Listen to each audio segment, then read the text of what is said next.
اعوذ باللہ من الشیطان الرجیم بسم اللہ الرحمن الرحیم نحمدہ ونصلی علی رسولہ الکریم۔ انتہائی قابل احترام سامعین اور مجھ سے اچھے لوگوں، السلام علیکم ورحمۃ اللہ وبرکاتہ۔ آج درود شریف کے بارے میں گفتگو ہوگی انشاءاللہ۔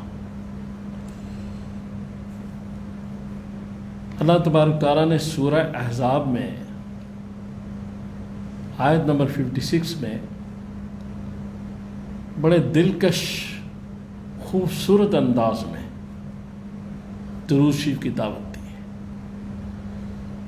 کہ اللہ اور اس کے فرشتے حضور صلی اللہ تعالیٰ علیہ وآلہ وسلم پہ صلات بھیجتے ہیں۔ اے ایمان والو، تم بھی حضور پر صلات اور سلام بھیجو۔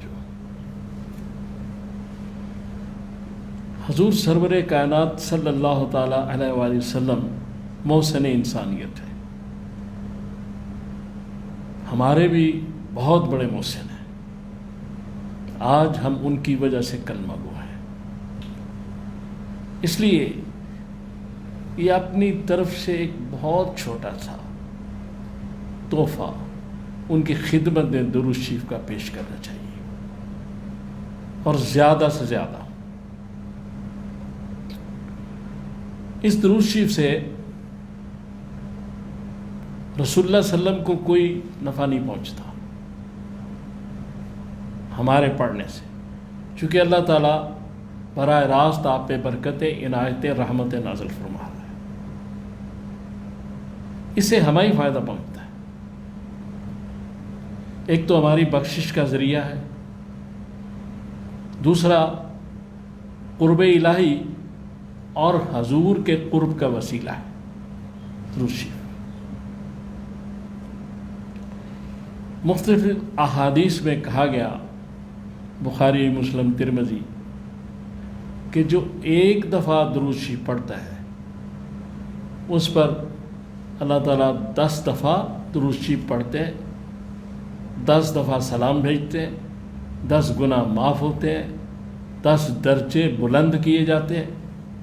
مختلف احادیث اور احادیث بھری ہوئی ہیں فضیلت درود شریف سے۔ تو یہ ایک بہت بڑی اہم عبادت ہے، اور ایک اس میں یہ بھی بات ہے قابل غور کہ یہ توحید کی بڑی اہم گواہی ہے، اس لیے کہ حضور سرور کائنات صلی اللہ تعالیٰ علیہ وآلہ وسلم کا جو مقام ہے، آپ انبیاء کرام کے بھی امام ہیں، بہت اونچا مقام ہے۔ تو ایک نبی جو ہے وہ بھی اللہ کی حفاظت میں ہوتا ہے، عافیت میں ہوتا ہے، سلامتی میں ہوتا ہے۔ تو رسول اللہ صلی اللہ علیہ وسلم بھی اللہ کی حفاظت، سلامتی اور عافیت میں ہمیشہ ہے۔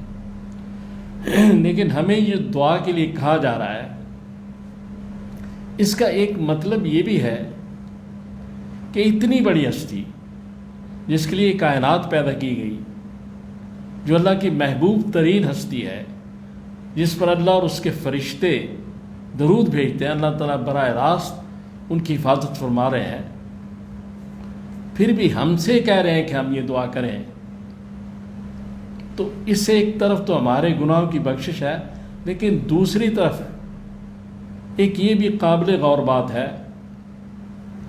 کہ اللہ کے علاوہ سب کو اللہ کی سلامتی کی ضرورت ہے جو اللہ تعالیٰ پہ بھیجتا ہے۔ ابراہیم علیہ السلام پہ بھی اللہ تعالیٰ نے سلامتی بھیجی، اس طرح اللہ تبارک تعالیٰ سلام ہے، سلامتی بھیجنے والے ہیں۔ باقی سب کو اس حفاظت اور سلامتی کی ضرورت ہے۔ محمد رسول اللہ صلی اللہ تعالیٰ علیہ وآلہ وسلم جیسے ہستی بھی اللہ تعالیٰ کی سلامتی کی ضرورت ہے۔ تو اس سے ظاہر ہوتا ہے کہ جب حضور سرور کائنات صلی اللہ تعالیٰ علیہ وآلہ وسلم کے لیے بھی ضروری ہے، تو اور کوئی کیسے اللہ تعالیٰ کے ساتھ کھڑا ہو سکتا ہے؟ اور کون ہے جو توحید میں شامل ہو سکتا ہے؟ یہ توحید کی سب سے بڑی گواہی ہے درود پاک، اور اس کے بعد حضور صلی اللہ تعالیٰ علیہ وسلم سب سے بڑے گواہ ہیں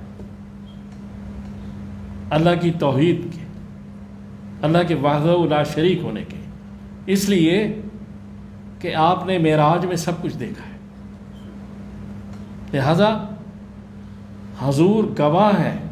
اس لیے آپ کو سورہ اخلاص میں کہا گیا قل هو اللہ احد، کہ آپ اعلان کر دیجیے، آپ فرما دیجیے کہ اللہ ایک ہے، کیونکہ آپ تو اس سے اچھی طرح واقف ہیں۔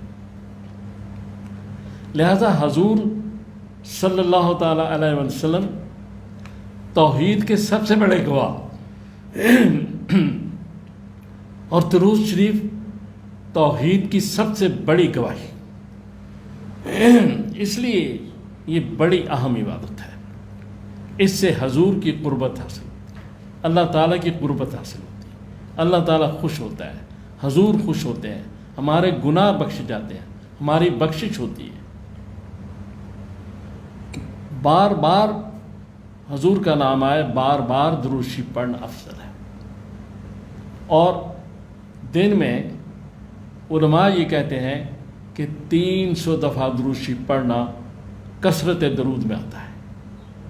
100 دفعہ تو ضرور پڑھنا چاہیے، کیونکہ ہم آپ کے امتی ہیں، آپ نے ہمارے لیے بہت کچھ کیا، اور یہ بھی ایک بہانہ ہے ہماری بخشش کا، وسیلہ ہے درود شریف ہماری بخشش کا۔ اور اس کے بعد یہ ہے کہ حضور صلی اللہ تعالی وسلم نے اس کے بارے میں جو وعید آئی ہے، جو نہ پڑھے، بڑی سخت ہے۔ یہ معروف الحدیث میں ترمذی کی حدیث ہے، 298 نمبر ہے، طویل حدیث ہے۔ اس کا ایک ٹکڑا یہ ہے کہ حضور نے فرمایا کہ وہ شخص ذلیل و خوار ہو جس کے سامنے میرا ذکر کیا جائے اور وہ مجھ پر درود نہ بھیجے، اس سے بڑی وعید کیا ہو سکتی؟ طائف والوں نے آپ کو پتھر مارے، زخمی کیا، آپ کے پاؤں سے خون جاری ہو گیا، لیکن حضور صلی اللہ تعالیٰ علیہ وسلم نے بد دعا ان کے لیے نہیں کی، بلکہ کہا کہ یا اللہ تعالیٰ ان کی اولاد میں سے اہل ایمان پیدا کر۔ لیکن یہاں درود نہ پڑھنے پر حضور رحمت للعالمین خود فرما رہے ہیں کہ وہ شخص ذلیل و خوار ہو۔ اس سے اس بات کا اندازہ کیا جانا چاہیے کہ درود شریف کتنی اہم عبادت ہے، کتنا اہم وظیفہ ہے۔ کوئی شخص پریشانی میں ہو، درود پاک پڑھے، وضو کے وقت درود شریف پڑھنا چاہیے، مسجد میں داخل ہوتے باہر نکلتے درود شریف پڑھنا چاہیے، غصہ آ جائے درود شریف پڑھنا چاہیے۔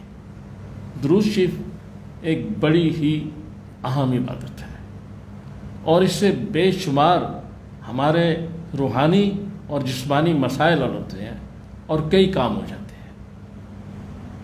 تو میری جو گزارشات ہیں وہ تو یہی ہیں کہ ہمیں اخلاص کے ساتھ اللہ کی عبادت، اخلاص کے ساتھ درود شریف، توحید اور عشق رسول، اور اصل بات یہی ہے، اتباع اخلاص کے ساتھ، اتباع رسول، کیونکہ اتباع رسول اور سنت رسول کے بغیر کوئی چیز نہیں، کوئی چیز کام نہیں آئے گی۔ اتباع بھی ضروری ہے۔ رسول اللہ صلی اللہ تعالیٰ علیہ وسلم کے اگر جالیوں کے ساتھ جا کے کوئی چمڑ بھی جائے مگر اتباع رسول اس کو حاصل نہیں تو کوئی فائدہ نہیں، اور اگر بہت ہی فاصلے پہ بیٹھا ہوا ہے، 1000 میل پر بھی، اور اتباع رسول میں ہے تو اس کو حضور کی قربت حاصل ہے۔ تو ہمیں ان باتوں کو سمجھنا چاہیے۔ اور آخر میں یہ ایک خاص گزارش کرنا چاہتا ہوں کہ اللہ تعالیٰ نے 18 تاریخ کا جو عظیم الشان جلسہ تھا بڑے سکون سے ہو گیا. میں دونوں مکاتب فکر کے علماء، جماعت اسلامی کے دوستوں، منہاج القرآن کے دوستوں اور اصلاحی کمیٹی کے دوستوں اور تمام معززین علاقہ کا شکریہ ادا کرتا ہوں کہ اتنا بڑا کام بڑی محبت، پیار اور یگانگت سے ہوا. اور اللہ سے میری دعا ہے کہ اس یگانگت کو آگے اللہ تعالیٰ بڑھائے، قائم رکھے، اور اس جلسہ کے بعد ہمیں اپنے جھگڑوں پر بھی، یہ ختم نبوت کا جلسہ تھا، یہ مہر والے نبی کا جلسہ تھا، اس لیے اس کے بعد ہمیں اپنے جھگڑوں پر بھی مہر لگا دینی چاہیے. اللہ تعالیٰ مجھے اور آپ کو اپنی زبان میں رکھے. صلی اللہ تعالیٰ علی خیر خلقی محمد و آلہ و اصحابہ اجمعین برحمتک یا ارحم